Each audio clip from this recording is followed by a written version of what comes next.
Hello hi ನಮಸ್ತೆ, ಹೇಗಿದ್ದೀರಾ? I hope you all are doing great.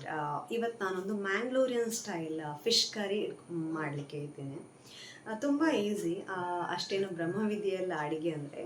But ಕೆಲವರು ಈಗ ನಾನು ಮಾಡೋ ಟೈಪೇ ಬೇರೆಯವ್ರು ಸಹ ಕರಿ ಮಾಡಬೇಕಂತ ಏನಿಲ್ಲ. ನಾನು ಹೇಗೆ ಮಾಡ್ತೇನೆ ಅದು ಈಸಿ ಸಹ, ಹೆಲ್ದಿ ಸಹ, ರುಚಿ ಸಹ, ಹಾಗೆ ನಿಮಗೆ ಹೇಳಿಕೊಡುವ ಅಂತ ನಂದೊಂದು ಇಂಟೆನ್ಷನ್ ಅಷ್ಟೇ. ಬನ್ನಿ ಮ್ಯಾಂಗ್ಳೂರ್ ಸ್ಟೈಲ್ ಫಿಶ್ ಕರಿ ಕಡಿಯುವ ನಾವು. ಸರಿ, ಹಾಗಾದರೆ ಸ್ಟಾರ್ಟ್ ಮಾಡುವಲ್ಲ. ಫಿಶ್ ಕರಿ ಮ್ಯಾಂಗ್ಳೂರು ಹೋಟೆಲಿಗೆ ಬಂದು ಯಾವುದಾದ್ರೂ ಹೋಟೆಲ್ಗೆ ಹೋದರೆ fish curry rice, fish curry rice, fish curry rice. Okay, ಇದು ಇಲ್ಲಿ ಫೇಮಸ್. ಎಲ್ಲರೂ ಸಹ ಫಿಶ್ ಕರಿ ರೈಸ್, ಮತ್ತು ಡೈಲಿ ನಮ್ಮ ಮನೆಯಲ್ಲಿ ಫಿಶ್ ಕರಿ ಇರ್ತದೇವೆ. ಅಟ್ಲೀಸ್ಟ್ ವಾರದಲ್ಲಿ 3 ಸತಿ ಆದರೆ ಸಹ ನಾವು ಫಿಶ್ ತಿಂತೇವೆ, ನಾನ್ ವೆಜ್ ಜಾಸ್ತಿಯಾಗಿ ಚಿಕನಿಗಿಂತ. Okay fine. ಇದು ಒಂದು ಸ್ವಲ್ಪ ಸ್ವೀಟ್ ಮೀನು, ನಂಗಂತ ಹೇಳ್ತಾರೆ, ಸ್ವಲ್ಪ ಚಟ್ಟೆ. ಈ ಮೀನು ಪದಾರ್ಥ ಮಾಡಿದರೆ ಇದು ಕೋಳಿದು ರೇಸದ ಹಾಗೆ ಆಗ್ತದೆ. ಸೊ ಇದಕ್ಕೆ ನಾವು ಜಾಸ್ತಿ ಖಾರ ಬೇಡ. ನಾನು 2 ಟೇಬಲ್ ಸ್ಪೂನ್ ಅಷ್ಟು ಕೊರಿಯಾಂಡರ್ ಹಾಕಿದ್ದೇನೆ. ಒಂದು ಅರ್ಧ ಟೇಬಲ್ ಸ್ಪೂನ್ ಇಲ್ಲದ್ರೆ 1 ಟೇಬಲ್ ಸ್ಪೂನ್ ನೀವು ಜೀರಾ ಹಾಕಬಹುದು. ಇದು ಕಂಪೇರ್ ಮಾಡಿದರೆ ಸ್ವಲ್ಪ ಗ್ಯಾಸ್ಟ್ರಿಕ್ ಅಂತ ಹೇಳ್ತಾರೆ ಈ ಮೀನು. ಸ್ವಲ್ಪ ಮಸ್ಟರ್ಡ್, ಸ್ವಲ್ಪ ಕ್ಯೂಮಿನ್ ಹಾಕಿದ್ದೇನೆ, ಸ್ವಲ್ಪ ಇದು ನಮ್ಮ ಫೆನಿಗುಡಿಕ್ ಅಂದರೆ ಮೆತ್ತೆ 4-8 ಕಾಳು ಅಷ್ಟು ಸಾಕು. ನಾನೀಗ ಇದು ಅರ್ಧ ಕೆಜಿ ಮೀನಿದು ಅಳತೆಗೆ ಹೇಳ್ತಿದ್ದೇನೆ. ಅದೇ 1 ಕೆಜಿ ಅಂದರೆ ಡಬಲ್ ದಿ ಕ್ವಾಂಟಿಟಿ, ಅರ್ಥ ಆಯ್ತಾ? ಯಾವುದೇ ಆಗಲಿ ಐಟಮ್ ಸ್ವಲ್ಪವೇ ಮಾಡಿದರೆ ಒಳ್ಳೆಯದು. ತುಂಬ ಆಗಿ ಇದು ಮೀನು ಹೇಗೆ ಗೊತ್ತುಂಟ, ಜಾಸ್ತಿ ಬೇಗ ಪುಡಿ ಆಗ್ತದೆ. ಅಂದರೆ ನಮ್ಮದರಲ್ಲಿ ಕಲಡೂನು ಅಂತ ಹೇಳ್ತಾರೆ, ಅಂದರೆ ಬೇಗ ಪುಡಿ ಆಗ್ತದೆ. ಸ್ಮೂತ್ ಮೀನಲ್ಲ, ಬಂಗುಡೆ ಹಾಗೆ ಗಟ್ಟಿಯಲ್ಲ. ಸೊ ಇದನ್ನು ನಾಳೆಗೆ ಸಹ ಇಟ್ಟು ನಾನು ಬೇಯಿಸ್ತೇನೆ ಅಂತ ಹೇಳಿದರೆ ಅದು ಪುಡಿ ಪುಡಿ ಆಗ್ತದೆ. ಸೊ ಇದೆಲ್ಲ ಒನ್ ಡೇ ಡಿಶ್, ಇಲ್ಲದ್ರೆ 1 ಟೈಮ್ ಮಾಡೋದು ಜಾಸ್ತಿ. ಅದಕ್ಕೆ ಇದನ್ನು ನಾನು ಸ್ವಲ್ಪವೇ ತಂದರೆ ಒಳ್ಳೆಯದು. ನೆಕ್ಸ್ಟ್ ಇದು ಸಹ ಗ್ರೈಂಡ್ ಮಾಡಲಿಕ್ಕೆ ಗಾರ್ಲಿಕ್, ಜಿಂಜರ್, ಒಂದು ಅರ್ಧ ಟೊಮ್ಯಾಟೊ, ಅರ್ಧ ಆನಿಯನ್, ಕರಿ ಲೀಫ್. ಇದು ಸ್ವಲ್ಪ ಕಂಪೇರ್ ಮಾಡಿದರೆ ಗ್ಯಾಸ್ಟ್ರಿಕ್ ಅಂತ ಹೇಳ್ತಾರೆ ಈ ಮೀನನ್ನು. ಸೊ ಇದಕ್ಕೆ ಜಿಂಜರ್ ಸಹ ನಾವು ಹಾಕ್ತೇವೆ. ಒಂದು ಇಡೀ ನಾನು ಗಾರ್ಲಿಕ್ ಹಾಕಲಿಲ್ಲ.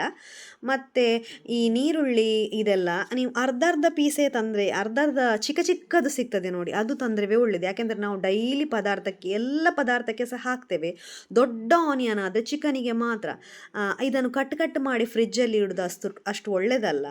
ಅದಕ್ಕೆ ನಾನು ಮ್ಯಾಕ್ಸಿಮಮ್ ಆಗಿ ಚಿಕ್ಕ ಸೈಜೇ ತರ್ತೇನೆ. ಅಂದರೆ ಎಲ್ಲ ಪದಾರ್ಥಕ್ಕೆ ಹಾಕೋದ್ರಿಂದ, ಡೈಲಿ ಯೂಸ್ ಆಗೋದ್ರಿಂದ ಒಮ್ಮೆಲೆ ದೊಡ್ಡ ಆನಿಯನ್ ತಂದು ಇಡೋದು ವೇಸ್ಟ್. ಸೊ ಇದೆಲ್ಲ ಚಿಕ್ಕದೇ. ಇಲ್ಲದಿದ್ದರೆ ನಾನು ವೆಜ್ ಮತ್ತು ನಾನ್ ವೆಜ್ 2 ಸಹ ಮಾಡ್ತೇನೆ ಪದಾರ್ಥ ಡೈಲಿ ಮನೆಯಲ್ಲಿ. ಯಾಕೆಂದರೆ ನಾನು ಜಾಸ್ತಿ ವೆಜ್ಜಲ್ಲಿ ಇರ್ತೇನೆ, ಅದಕ್ಕೋಸ್ಕರ ನಾನು ಅದಕ್ಕೆ ಯೂಸ್ ಮಾಡಿ ಉಳಿದದನ್ನು ಇದಕ್ಕೆ ಹಾಕ್ತಾ ಇದ್ದೇನೆ. ಓಕೆ, ಇದು ಫ್ರೈ ಮಾಡಿ ಚಂದ ಮಾಡಿ ತೊಳೆದು ಸ್ವಲ್ಪ ಬಾಡಿದರೆ ಸಾಕು, ಹಸಿ ವಾಸನೆ ಹೋಗಲಿಕ್ಕೆ. ಏನು ತುಂಬ ಸ್ಮೂತ್ ಆಗಬೇಕಂತ ಏನಿಲ್ಲ. ಕೆಲವರು ಇದು ಯಾವುದು ಸಹ ಹಾಕುವುದಿಲ್ಲ, ಆದರೆ ನನ್ನ ಪ್ರಕಾರ ಇದು ಹಾಕಿದರೆ ಒಳ್ಳೆಯದು. ನಾನು ಹಾಕಿವೇ ಇಲ್ಲಿ ತನಕ ಕುಕ್ ಮಾಡಿದ್ದೇನೆ. ನೀವು ಇದು ಹಾಕಿ ಟ್ರೈ ಮಾಡಿ. ಓಕೆ ಫೈನ್, ಇದಾಗಿದೆ. ಈಗ ನಾನು ಮೆಣಸು, ಅದಕ್ಕೆ ಸ್ವಲ್ಪ ಫ್ರೈ ಮಾಡಿ ಇಟ್ಟದ್ದು ಮೆಣಸುಂಟು, ಸೊ ಮೆಣಸು ಸಹ ಫ್ರೈ ಮಾಡಿದ್ದು ಹಾಕಿದೆ.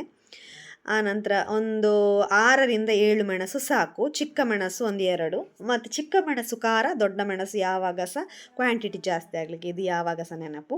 ಅರ್ಧ ಸ್ಪೂನು ಅರಿಶಿಣ. ಎಲ್ಲ ಅಡಿಗೆಯಲ್ಲಿ ಆರೋಗ್ಯಕ್ಕೆ ಯಾವುದು ಇಂಪಾರ್ಟೆಂಟ್ ಅಂಥದ್ದೇ ಐಟಮ್ಸ್ ಹಾಕಿ ಅಡಿಗೆ ಮಾಡೋದು ನಾವು ಡೈಲಿ. ಸೊ ಈಗ ಒಂದು 3 ಹಿಡಿಯಷ್ಟು ತೆಂಗಿನಕಾಯಿ ತುರಿ ಹಾಕಿದ್ದೇನೆ. ಇದು ಸ್ವಲ್ಪ ಪದಾರ್ಥದ ಕಲ್ಲರಲ್ಲಿ ನಾವು ಹೇಳ್ಬೋದು, ಸ್ವಲ್ಪ ಲೈಟ್ ಎಲ್ಲೋ ಅಂತ ಬಂದರೆ ಇದು ಮತ್ತು ಸಿಲ್ವರ್ ಫಿಶ್, ಮತ್ತು ಈ ಕಲ್ಲೂರು ಅಂತ ಹೇಳ್ತಾರೆ, ಅಂದರೆ ಆ ಮಂಡೆಯಲ್ಲಿ ಆ ಮೀನಿದು ಸ್ಟೋನ್ ಬರ್ತದೆ, ಅಂಥ ಪದಾರ್ಥಕ್ಕೆಲ್ಲ ಸ್ವಲ್ಪ ಈ ಥರ ಗ್ರೇವಿ ಕಲರ್ ಬರಬೇಕು. ಮತ್ತು ಸ್ವಲ್ಪ ಈ ಬಂಗುಡೆ, ಬೂತಾಯಿ ಅಂತೆಲ್ಲ ಬರ್ತದಲ್ಲ, ಮ್ಯಾಕ್ರೆಲ್, ಅದಕ್ಕೆ ಸ್ವಲ್ಪ ಜಾಸ್ತಿ ಮೆಣಸು ಹಾಕಬೇಕು. ಸೊ ಇದು ಡಿಫ್ರೆಂಟ್ಸ್ ಪದಾರ್ಥದಲ್ಲಿ ನಮ್ಮ ಊರಲ್ಲಿ. ಈಗ ನಾನು ಗ್ರೈಂಡ್ ಮಾಡಿದ್ದ ಮಸಾಲೆಯನ್ನು ಹಾಕಿ ಅದಕ್ಕೆ ಸ್ವಲ್ಪ ಮಿಕ್ಸಿ ತೊಳೆದು ನೀರು ಹಾಕಿದ್ದೇನೆ. ಇದಕ್ಕಿಂತ ಸಹ ಜಾಸ್ತಿ ನೀವು ನುಣ್ಣಗೆ ಪೇಸ್ಟ್ ಮಾಡ್ಬೋದು. ತುಂಬ ನುಣ್ಣಗೆ ಆದರೆ ತುಂಬ ಟೇಸ್ಟ್. ಇದು ಯಾವಾಗ ಸಹ ನೆನಪು, ಮಿಕ್ಸಿಯಲ್ಲಿ ಇದೇ ಹದಕ್ಕೆ ನಮ್ಮದು ಬರೋದು.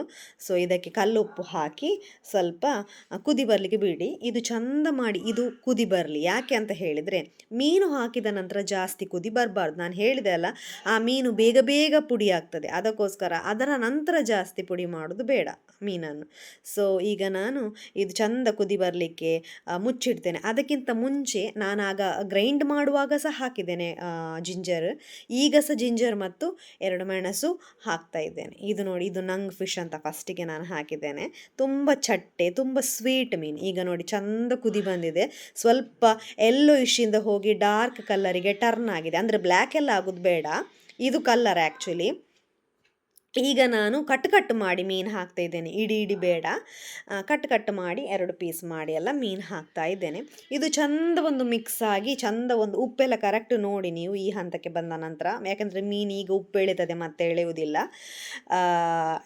ಇದರ ನಂತರ ತುಂಬ ಕುದಿ ಬರೋದು ಬೇಡ. ಒಂದು ಸತಿ ಬಾಯಿ ಮುಚ್ಚಿ ಇಟ್ಟುಬಿಡಿ. ಬಾಯಿ ಅಂದರೆ ಫುಲ್ ಲಿಡ್ ಕ್ಲೋಸ್ ಮಾಡಬಾರ್ದು, ಮೇಲೆ ಬರ್ತದೆ ಪದಾರ್ಥ.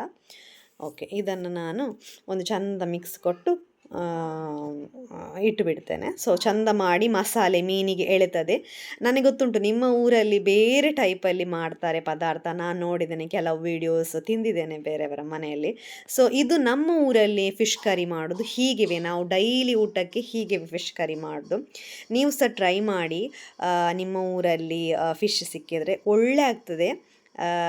ಇದು ಒಂದು ಟೇಸ್ಟೇ ಬೇರೆ ಕೊಡ್ತದೆ. ಅಂದರೆ ನಾವು ಡೈಲಿ ಯಾವುದಾದ್ರೂ ಒಂದು ಹೊಸ ನಾನು ಹಾಗೆಯೇ ತುಂಬ ಹೊಸ ಐಟಮ್ ಟ್ರೈ ಮಾಡಲಿಕ್ಕೆ ಇಷ್ಟಪಡ್ತೇನೆ. ಸೊ ನೋಡಿ, ಇದೀಗ ಬೆಂದಿದೆ, ಸ್ವಲ್ಪ ಕಲರ್ ಚೇಂಜ್ ಆಗಿದೆ. ಇನ್ನೂ ಸ್ವಲ್ಪ ಕುದಿ ಬರಲಿ ಚಂದ ಮಾಡಿ.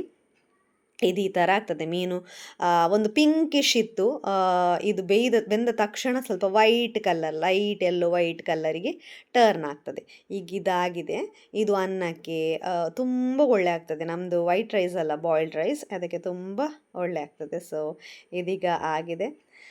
ಆ್ಯಂಡ್ ಐ ಹೋಪ್ ತುಂಬ ಚೆಂದ ಇರ್ತದೆ ಇದು, ಟ್ರೈ ಮಾಡಿ. And please subscribe, comment, share, like.